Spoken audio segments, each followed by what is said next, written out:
Assalamualaikum dan selamat sejahtera saya ucapkan kepada Encik Saifuddin bin Muhammad dan serta semua rakan-rakan saya. Kami daripada kumpulan 11 ingin akan membentangkan tentang isu budaya pemakaian di bawah tajuk Making and Remaking Culture. Pembentangan kami, saya akan memperkenalkan ahli kumpulan yang bersama saya. Yang pertama adalah saya sendiri, iaitu Ahmad Farhan bin Muazlan, memegang nombor metrik C21B2242, dan seterusnya adalah Nik Yusmi bin Zulkifli yang memegang nombor metrik C21A1887, dan yang terakhir adalah Izzatun Najihah binti Aznan yang memegang nombor metrik C21A2275, dan kumpulan kami hanya terdiri daripada 3 orang. Okey, untuk slide yang pertama pembentangan ini, saya akan membentangkan tentang apa itu budaya. Budaya ada di sekeliling kita, tertanam di dalam kehidupan sosial kita, serta kepribadian dan rasa diri kita. Budaya sebaliknya adalah salah satu perkataan paling rumit dalam bahasa Inggeris.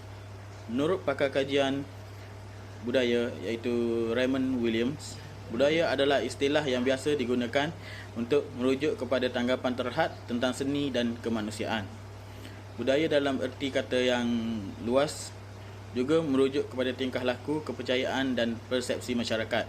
Budaya kadang-kala berbeza dengan kebiadaban yang merujuk kepada sesuatu yang telah dibudayakan, hasil daripada evolusi tertentu daripada bentuk semula jadi. Budaya sering dikatakan sebagai satu set struktur dengan hubungan kuasa yang mengalir melaluinya dalam pengertian teori.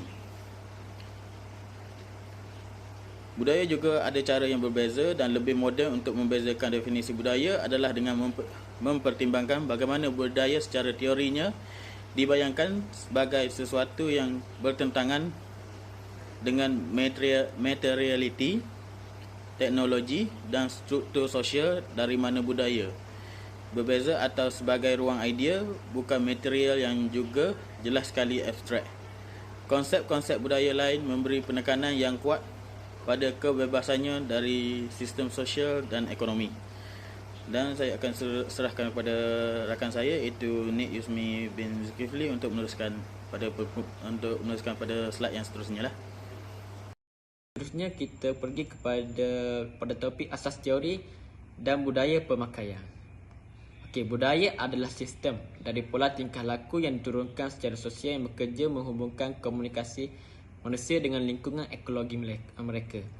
Dalam cara hidup komuniti ini termasuklah teknologi dan bentuk organisasi ekonomi, pola menetap bentuk pengelompokan sosial dan organisasi politik.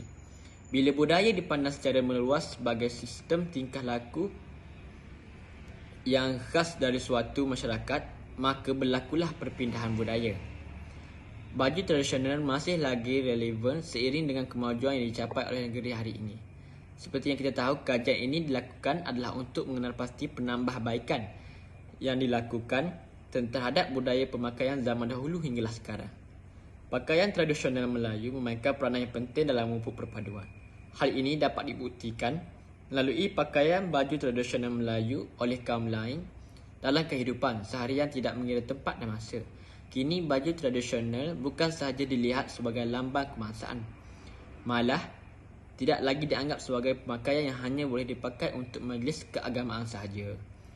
Masyarakat Malaysia kini kelihatan selesa tatkala menggayakan busana Melayu tanpa kira agama maupun bangsa.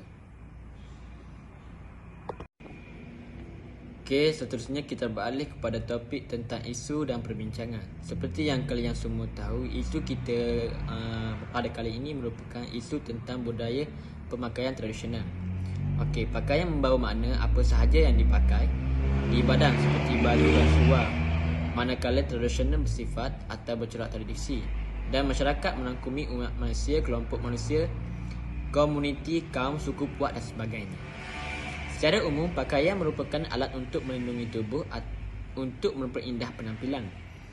Pakaian merupakan satu ciri atau sifat yang penting dalam budaya kerana aspek pakaian merupakan satu kriteria yang penting bagi manusia.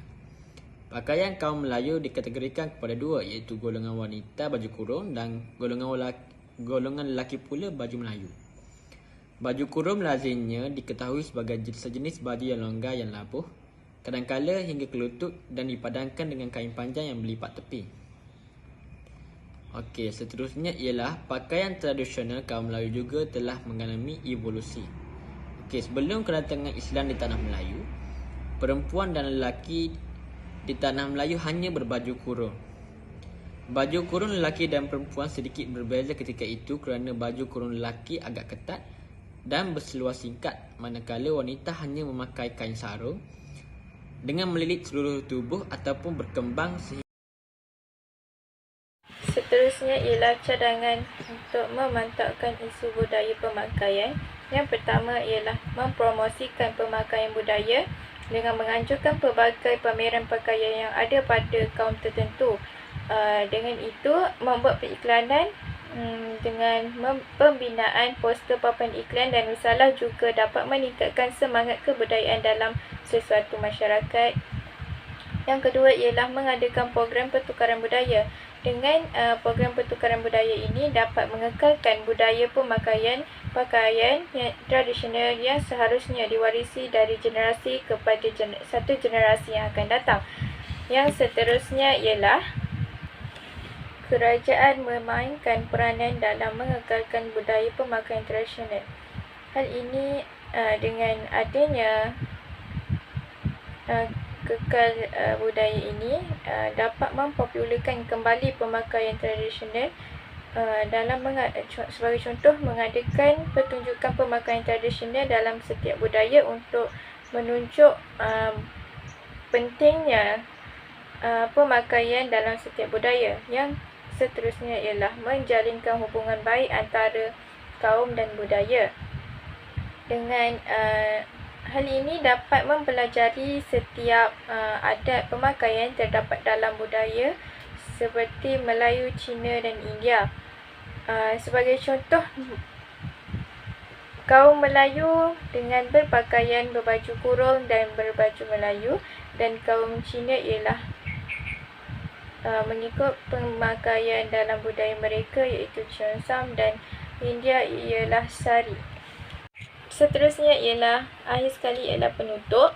Pemakaian haruslah dipelihara agar tidak hilang di telan zaman. Oleh itu, kerajaan harus mengisytiharkan satu hari khas untuk mewajibkan para pekerja bagi mengenakan pakaian tradisional dalam setiap budaya. Selain itu, pihak-pihak yang terlibat perlu menganjurkan festival pakaian tradisional budaya.